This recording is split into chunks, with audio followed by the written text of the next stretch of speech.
एक pizza delivery सुनने में कितना आम सा काम लगता है ना? पर क्या हो जब यही मामूली सा काम आपकी जिंदगी का सबसे खौफनाक तजुर्बा बन जाए।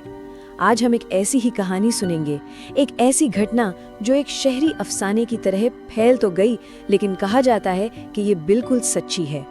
हाँ, ये तो हम सब जानते हैं कि कुछ जॉब्स में रिस्क ज्यादा होता है, पर असली डर, असली खतरा वो तो वहाँ छिपा होता है जहाँ कोई सोच भी नहीं सकता। जैसे मान लीजिए देर रात की एक अकेली सी पिज्जा डिलीवरी पर। तो चलिए इसी अंधेरे में कदम रखते हैं और जानते हैं कि उस रात उस पिज्जा डिलीवरी बॉय के साथ असल में हुआ क्या था, जब उसका सामना जिंदा इंसानों से नहीं बल्कि किसी और ही चीज से हुआ। तो कहानी का हीरो है जॉन, एक सीधा साधा कॉलेज स्टूडेंट जो अपनी पढ़ाई का खर्चा निकालने के लिए एक पिज्जा शॉप में लेट नाइट शिफ्ट्स करता था। वक्त था रात का 1 बजे। दुकान लगभग बंद हो चुकी थी, सब कुछ शांत था और जॉन बस आखिरी साफ सफाई खत्म करके घर निकलने की सोच रहा था। उसे जरा भी अंदाजा नहीं था कि ये रात उसकी जिंदगी की सबसे लंबी और शायद आखिरी रात होने वाली थी। और तभी उस खामोशी को चीरती हुई फोन की घंटी बजी। दूसरी तरफ से एक आदमी की आवाज आई, लेकिन वो आवाज बड़ी दबी हुई, सहमी हुई सी थी। ऐसा लग रहा था जैसे वो कहीं छिपकर फुसफुसाकर बात कर रहा हो। उसकी कांपती हुई सांसें जॉन फोन पर भी महसूस कर सकता था, और बस वो आवाज सुनकर ही उसके रोंगटे खड़े हो गए। एक पल को तो जॉन के मन में आया कि साफ मना कर दे, दुकान तो बंद हो ही चुकी थी। लेकिन फिर उस आदमी ने 1 नहीं, 2 नहीं, बल्कि पूरे 4 बड़े पिज्जा का ऑर्डर दिया। अब पैसों का लालच और एक बड़ी टिप का ख्याल उस अजीब सी घबराहट पर हावी हो गया, और बस यही लालच उसे उस अनजान खतरे की तरफ खींच कर ले गया। और यहीं से शुरू होता है जॉन का वो सफर, एक ऐसा सफर जहां हर बढ़ते कदम के साथ अकेलापन और डर का साया और भी गहरा होता जा रहा था।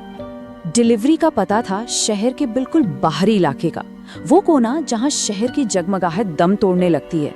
जैसे जैसे जॉन आगे बढ़ता गया, शहर का शोर, गाड़ियां, रोशनी, सब कुछ पीछे छूटता गया। अब उसे चारों तरफ से सिर्फ घने अंधेरे ने घेर लिया था। कुछ ही देर में पक्की सड़क भी खत्म हो गई। अब उसकी बाइक एक कच्चे उबड़ खाबड़ रास्ते पर हिचकोले खा रही थी। दोनों तरफ इतने घने और जंगली पेड़ थे, मानो वो उस छोटे से रास्ते को निगल जाने के लिए तैयार खड़े हों। स्ट्रीट लाइट तो छोड़िए, दूर दूर तक रोशनी का कोई नामो निशान नहीं था। बस उसकी बाइक की एक अकेली हेडलाइट थी, जो उस बेइंतहा अंधेरे को काटने की एक बहुत ही कमजोर सी कोशिश कर रही थी। काफी देर उस भयानक रास्ते पर चलने के बाद आखिरकार जॉन अपनी मंजिल पर पहुंचा। सामने था एक पुराना वीरान घर, और उसे देखते ही जॉन के दिल में एक अजीब सी दहशत बैठ गई कि यहाँ कुछ तो गड़बड़ है। वो घर ऐसा लग रहा था जैसे सदियों से वीरान पड़ा हो। खिड़कियों के शीशे टूटे हुए, दीवारों पर काई की मोटी परत जमी हुई, और वहां एक भी लाइट नहीं जल रही थी। चारों तरफ मौत जैसी खामोशी पसरी थी। जॉन के अंदर तक एक ठंडी लहर दौड़ गई, जैसे उसका पूरा वजूद चीख चीख कर कह रहा हो, यहाँ से भाग जाओ। अब जॉन की हिम्मत जवाब देने लगी थी। उसने कांपते हुए हाथों से फोन निकाला और अपने मैनेजर को कॉल किया, बस किसी की आवाज सुनने के लिए। शायद कोई उसे कह दे कि वापस आ जाओ। पर फोन लगा ही नहीं, कोई नेटवर्क नहीं था।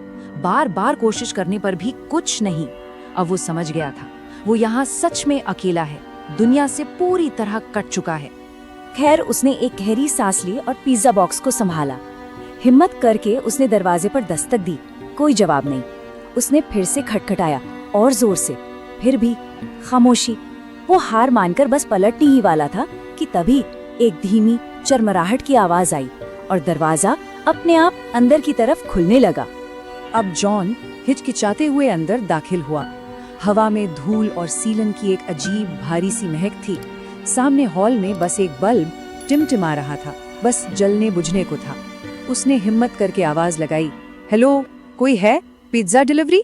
पर उसकी अपनी ही आवाज उस घर की दीवारों से टकराकर गूंजकर दम तोड़ गई।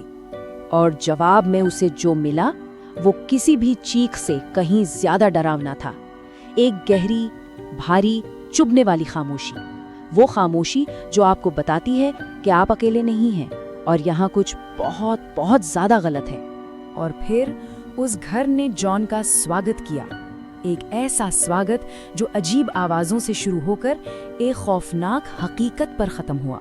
तभी एक काली बिल्ली तेजी से उसके पास से गुजरी और एक अंधेरे कमरे में भाग गई। और जैसे ही बिल्ली अंदर गई, अचानक उस कमरे में एक पुराना सा टीवी अपने आप चालू हो गया। स्क्रीन पर तो बस झिलमिलाहट थी, लेकिन स्पीकर से छोटे बच्चों के खिलखिलाने की आवाजें आने लगी। वो हंसी बिल्कुल भी मासूम नहीं थी, वो दिल दहला देने वाली थी। जॉन को लगा शायद कोई मजाक कर रहा है। वो थोड़ा गुस्से में उस कमरे की तरफ बढ़ा, लेकिन अंदर जो मंजर था उसे देखकर उसका सारा गुस्सा एक पल में हवा हो गया। कमरे के बीचों बीच एक बिस्तर पर 2 छोटी छोटी बच्चियां बैठी थी, बिल्कुल खामोश, बिना पलक झपकाए, बस जॉन को एक टक घूरे जा रही थी। जॉन ने किसी तरह हिम्मत जुटाकर पूछा, घर में कोई बड़ा है? मैं पिज्जा लाया हूँ।